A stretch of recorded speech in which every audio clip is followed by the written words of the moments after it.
Chhatrapati Sambhaji Maharaj is in chains. His body is covered with wounds. Aurangzeb sits on a high throne with a cruel smile on his face. Aurangzeb says, "Now who will save you, Maratha? Not even your gods can free you from this pain." Sambhaji Maharaj's eyes are still full of fire, though his body is weak. A faint smile appears on his lips. In a proud but weak voice, he replies, "Sambhaji Maharaj, you may kill me, but you can never destroy the Maratha Empire. The sun of your name is about to set, and that is my promise." Aurangzeb becomes furious. The air is heavy with grief and rage. The Maratha Sardar's eyes burn with anger. Queen Yesubai stands in front of the throne, her face showing both pain and determination. Queen Yesubai declares, "From today, the only aim of the Maratha Empire will be the complete destruction of Aurangzeb." The crowd roars in agreement.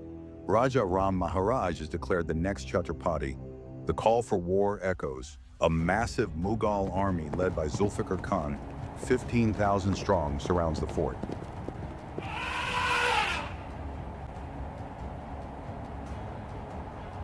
Zulfikar Khan shouts, "Destroy this fort completely.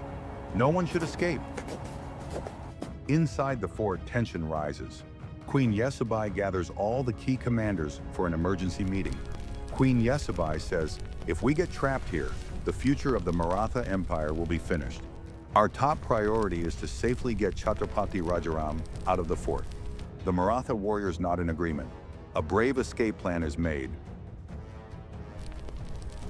Under the cover of night, Rajaram Maharaj and his loyal warriors disguise themselves as traitors and secretly leave the fort.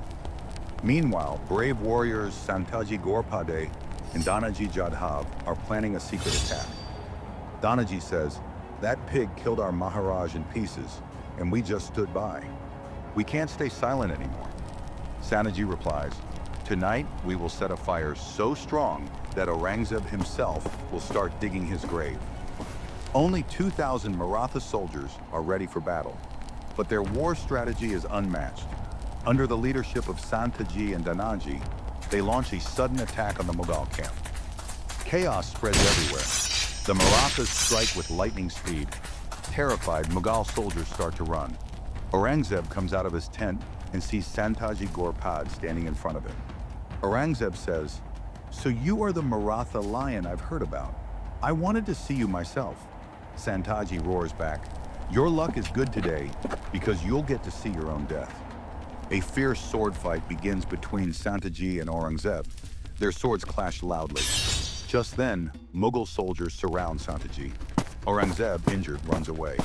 Maratha warriors set fire to the Mughal tents. They loot the enemy's treasure.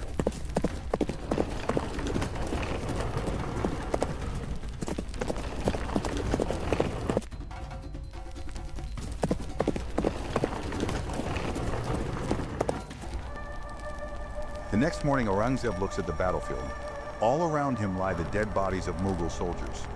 Aurangzeb, terrified and mumbling, says, "Ya Allah, what kind of soil are these Marathas made from? They don't get tired. They don't surrender. In trying to destroy them, are we destroying ourselves?" Meanwhile, Santaji, Dhanaji, and their brave warriors return to Raigad. There they hear the sad news. The Mughals have captured Queen Yesubai, young Shauji, and the mother of Chhatrapati Sambhaji Maharaj. Santaji's eyes are filled with fire. He declares, "Our next target is Mukarram Khan, the traitor who captured our Maharaj with deceit. He won't live to see another day." Mughal camp, Delhi fort. A dark prison cell. Inside, Shauji and Queen Yesubai are held captive. Outside, Mughal soldiers guard them. Shauji asks, "Mother, will we stay in prison like this forever?" Queen Yesubai replies, "No, son. A Maratha is never truly imprisoned. It's just a matter of time. Our motherland is calling us back." Just then, the sound of horse hooves echoes outside. A Mughal officer enters, head bowed. He carries a message from Aurangzeb.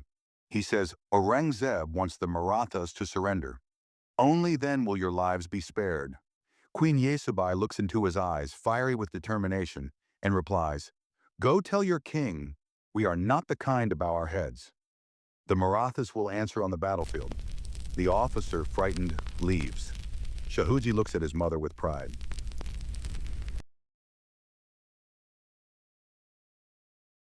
Raigad Fort Santaji Ghorpade, Dhanaji Jadhav, and other Maratha commanders meet at a secret place. Dhanaji asks, "What will be our next step?" Santaji replies, "The Mughals now know we cannot be destroyed, but we must shake them from within." Chatrapati Rajaram steps forward, his face glowing with resolve. He says, "Aurangzeb must learn. We fight not just with swords, but with strategy too. We will break his army from the inside." Everyone roars in agreement. A bold new plan is formed. Midnight Mukarram Khan's convoy moves through the southern forest. There's silence all around, but the Marathas are watching every shadow. Suddenly, the sound of flutes is heard from all directions, a secret Maratha signal. Mukarram Khan becomes alert, but before he can react, Maratha horsemen attack like lightning. Santaji Ghorpade shouts, "Mukarram Khan, your end is near!" A fierce battle begins. The Marathas strike fast, leaving no time for the Mughals to respond. Mukarram Khan tries to defend himself, but Santaji's sword strikes his neck. Dhanaji says, "This was revenge for the insult to the Maratha Empire." The rest of the Mughal soldiers run away in fear. The Marathas return to their fort as proud victors. Delhi Court, Aurangzeb's throne room. Aurangzeb sits on his throne, his face a mix of anger and deep worry. Defeated Mughal generals stand before him with their heads bowed. In a thunderous voice, Aurangzeb roars, "Who are these Marathas? Has Allah made them immortal?" A trembling commander replies, "They never give up, no matter the situation. We need a new strategy to weaken their power." Aurangzeb nods grimly. It's time to break the Maratha spirit forever. A terrifying plan starts forming on his face.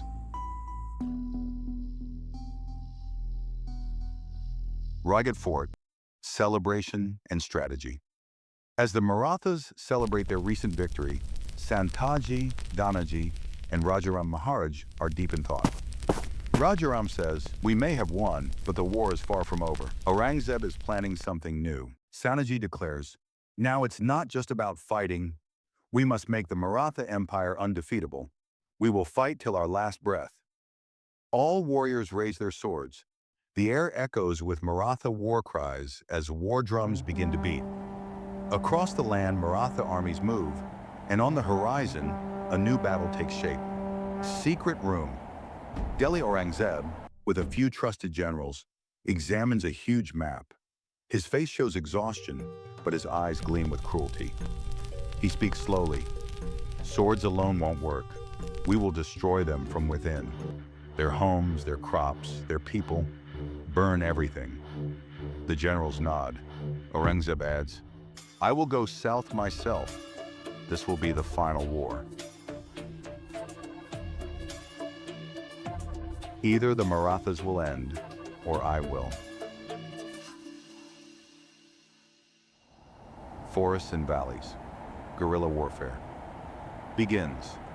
Maratha warriors now split into small groups, launching surprise attacks from every corner.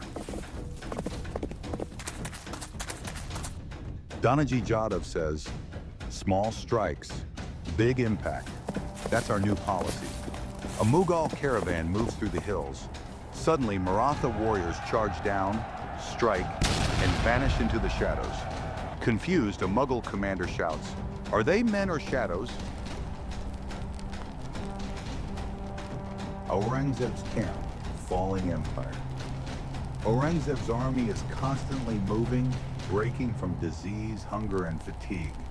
Lying ill, Aurangzeb whispers, "I've defeated every enemy in my life, but I could never understand these Marathas." A Sufi fakir enters the tent and says, "Those who treat the land as their mother can never be destroyed." Aurangzeb's eyes fill with tears. For the first time, he feels truly defeated. Ahmednagar Fort, Shauji's release. After years in captivity, Shauji is released. The Mughals hope he'll create division among the Marathas. A Mughal officer says, "Let's see them fight among themselves now."